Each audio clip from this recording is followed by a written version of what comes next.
अस्सलाम वालेकुम एवरीवन।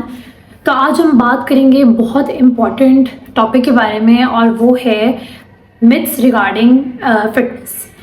तो फिटनेस इंडस्ट्री एक ऐसी इंडस्ट्री है जिसमें मिथ्स जो हैं सबसे ज़्यादा सर्कुलेट करती हैं और इससे बहुत सारे लोगों में बहुत सारी कन्फ्यूजन्स पैदा हो जाती हैं कि बेसिकली हमें क्या करना चाहिए, हमें क्या खाना चाहिए, हमें किस किस्म की एक्सरसाइजेस करनी चाहिए, तो क्या खाना है क्या नहीं खाना। इस मामले में इतने मिसकंसेप्शंस और इतनी मिथ्स मौजूद हैं कि लोग बेसिकली कंफ्यूज्ड हैं कि हम खाएं क्या, क्योंकि इंटरनेट पे आजकल कोई भी एक्सपर्ट होता है और कुछ भी बोल के चला जाता है और इतनी कॉन्ट्रडिक्टिंग बातें होती हैं कि लोग फिर नहीं समझ पाते कि वो किस तरह से वेट लूज़ करें या किस तरह से अपना वेट गेन करें या उसको मेंटेन करें। बेसिकली जो अपने गोल हैं वो अचीव करना उनके लिए बहुत मुश्किल हो जाता है इन कन्फ्यूजन की प्रिवेलेंस की वजह से। तो myth number 1 is carbohydrates make you fat, कि कार्ब इंटेक से आप मोटे हो जाते हैं। ये बहुत ही कोई फनी बात है और बहुत अजीब सी बात है मेरे लिए, क्योंकि I have been consuming carbs हमेशा से और मैंने कभी उसको एलिमिनेट नहीं किया अपनी लाइफ से, बट स्टिल जो है मेरा इस तरह का कुछ नहीं हुआ कि उसकी इंटेक से मेरा जो वेट है वो गेन हो रहा है। तो जो लोग ये क्लेम करते हैं मैं उनसे पूछना चाहूँगी कि आप लोगों की कंजप्शन किस तरह की है। You should ask your self कि आप कौन से कार्ब्स कंज्यूम कर रहे हैं अगर आपकी उसकी वजह से जो है वेट गेन हो रहा है। अगर आप सिंपल कार्ब्स यूज़ कर रहे हैं ज़्यादा, लाइक ब्रेड और पास्ताज और इस टाइप की चीज़ें जो जल्दी आपकी बॉडी में डाइजेस्ट हो जाएंगी, तो ऑब्वियसली उसमें ये चांस है कि ओवर कंजप्शन के चांसेस बढ़ जाएंगे और जिसकी वजह से जो है ओवर कंजप्शन की वजह से आपकी जो है वो वेट गेन होगा। तो कार्ब्स की इंटेक अगर आप सिंपल कार्ब्स ही मॉडरेट अमाउंट में ले रहे हैं तो उससे आपका वेट गेन का कोई लिंक नहीं है, और अगर आप कॉम्प्लेक्स कार्ब्स ले रहे हैं तो फिर तो वेट गेन का वैसे ही कोई चांस नहीं है, क्योंकि वो ऑलरेडी उनको बॉडी में डाइजेस्ट होने में टाइम लगता है। टाइप्स ऑफ कार्बोहाइड्रेट्स असाइड, ये चीज़ आपने हमेशा याद करनी है कि कोई एक चीज़ आपको मोटा या पतला नहीं करती है। आपके ओवरऑल डाइटरी पैटर्न्स ये डिटर्मिन करते हैं कि आप वेट गेन कर रहे हैं, वेट लूज कर रहे हैं, वेट को मेंटेन कर रहे हैं। अगर आप कार्ब्स की इंटेक ज़्यादा रख रहे हैं या ओवरऑल खाने की कंजप्शन आपकी ज़्यादा है और आप कैलोरी डेफिसिट में नहीं हैं और कैलोरी सरप्लस में जाते जा रहे हैं, तो ये डिपेंडेंट है आपके सारे फूड ग्रुप्स की कंजप्शन पे जो आप 24 आवर्स में ले रहे हैं। इसमें सिर्फ एक स्पेसिफिक फूड ग्रुप का कोई कसूर नहीं है।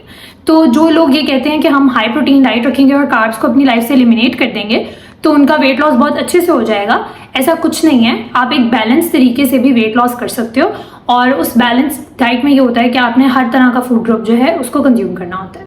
Number 2 myth is eating fats make you fat. अब ये एक बहुत इंटरेस्टिंग चीज़ है कि अगर किसी नाम में फैट आता है तो ज़रूरी तो नहीं है कि वो चीज़ आपको मोटा करेगी, पर मोस्टली पाकिस्तानी इसका एक कॉन्सेप्ट होता है। मैंने लिटरली लोगों को देखा है कि हम फैट्स कंजप्शन इसलिए नहीं रखते क्योंकि उसके तो नाम ही में फैट है, तो अगर वो खाएंगे तो हमने मोटा ही होना है। तो ये तो बहुत देर से ये चीज़ प्रिवेल कर रही है पाकिस्तान में कि फैट्स की कंजप्शन बिल्कुल ज़ीरो कर देते हैं जब आपने वेट लॉस करना हो तो, लेकिन हमें हमारी बॉडी को जो है हेल्दी फैट्स की ज़रूरत है। तो इसमें की ये है कि यू शुड आइडेंटिफाई कि आप खा किस तरह के फैट्स रहे हो। जैसे आपने कार्बोहाइड्रेट्स में डिफाइन किया कि आप किस तरह के कार्ब्स की इंटेक रख रहे हो, इस तरह जो फैट्स हैं उसमें भी ये चीज़ बहुत ज़रूरी है कि आप ले किस तरह के फैट्स रहे हो, चाहे वो हेल्दी फैट्स हैं या नॉन हेल्दी फैट्स हैं। ठीक है, हेल्दी फैट जो है वो आपकी बॉडी में वैसे ही बहुत ज़रूरी है एब्जॉर्प्शन ऑफ मिनरल्स के लिए, आपकी ब्रेन हेल्थ के लिए, और बाकी भी उसके बहुत फंक्शंस होते हैं। जैसे ऑयल की इंटेक अगर आप रख रहे हो तो आप नॉर्मल ऑयल यूज़ मत करो और ऑलिव ऑयल की कंजप्शन रख लो, और इस टाइप की चीज़ें। जैसे नट्स आप ले रहे हो तो उसमें हेल्दी फैट्स होंगे, आपके जो एब्जॉर्प्शन ऑफ मिनरल्स और वाइटामिन्स हैं उसमें हेल्प करेंगे।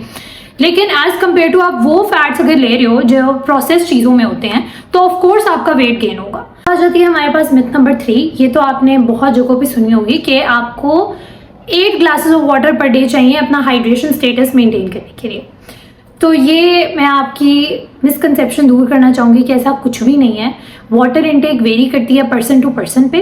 ठीक है, ज़रूरी नहीं है कि हर पर्सन को 8 glasses of water per day ही चाहिए होंगे। तो ये स्टैंडर्डाइज कर देना कि आपने 8 ग्लास पानी ही पीने हैं, इससे ज़्यादा बेवकूफ़ी वाली बात कोई नहीं है। सिंस आपकी बहुत सारी चीज़ों में वैसे भी पानी होता है, जैसे फ्रूट्स एंड वेजिटेबल्स में पानी जो है वो मौजूद होता है, तो ऐसा बंदा जो कि कंज्यूम कर रहा है फ्रूट्स एंड वेजिटेबल्स रेगुलरली और एज कम्पेयर टू ऐसा बंदा जो कि नहीं कर रहा, तो दोनों का हाइड्रेशन स्टेटस डिफरेंट होगा। तो ये बिल्कुल स्टैंडर्डाइज कर देना, ये एक बात करना कि सिर्फ 8 ग्लास ऑफ वाटर ही चाहिए आपको पर डे, तो वो चीज़ गलत है। चलते हैं मिथ नंबर 4 की तरफ, और ये ऐसी मिथ है जो कि हर बंदे ने सुनी होगी, and that myth is detox juices. तो ये जो डिटॉक्स जूसेस हैं इसको क्लासिफाई किया जाता है कि ये जो है बॉडी से टॉक्सिन रिमूव करते हैं।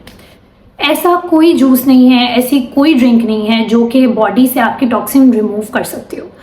बॉडी के टॉक्सिन रिमूव करने के लिए ऑलरेडी बॉडी का जो सिस्टम है वो प्रेजेंट है, और वो 2 ऑर्गन्स है, वो है किडनीज और लिवर। वो दोनों बहुत एफिशिएंटली वर्क करते हैं आपकी बॉडी में कि मैक्सिमम टॉक्सिन्स जो हैं वो रिमूव हो सकें।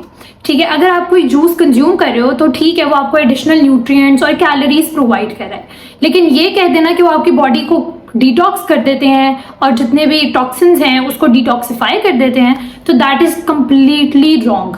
तो मुझे नहीं पता ये मिथ किधर से आई है, लेकिन आजकल इंटरनेट भरा हुआ है कि डिटॉक्स जूसेस ये हैं तो डिटॉक्स जूसेस वो हैं, तो हमें उसकी कंजप्शन जो है वो रखनी चाहिए। इवन दो लोग मेरे पास आते हैं और मुझे बहुत प्राउडली बता रहे होते हैं कि हम तो सुबह उठ के ही हमने डिटॉक्स जूस पिया, अब तो हमारी बॉडी हो गई है डिटॉक्सिफाई। और जो नहीं लेते वो मुझे कहते हैं कि हम ऐसे मतलब कोई ऐसी जूसेस बताएं या कोई ऐसी ड्रिंक्स बताएं कि हमारा बॉडी का मैकेनिज्म बिल्कुल सही हो जाए। तो इट्स वेरी डिसअपॉइंटिंग कि ऐसा कुछ भी नहीं है। तो ये बहुत कॉमन मिथ्स हैं जो आजकल प्रिवेल करती हैं, और इनके बारे में नो हाउ रखना कि इनको कैसे कंट्रोल करें, और ये कि इंटरनेट पे हर बंदे की बात ना सुने और अपनी रिसर्च जो है वो करें, ये बहुत ज़्यादा ज़रूरी है। तो जिन्होंने अभी तक मेरा चैनल सब्सक्राइब नहीं किया, do subscribe to my YouTube channel and press the bell icon below.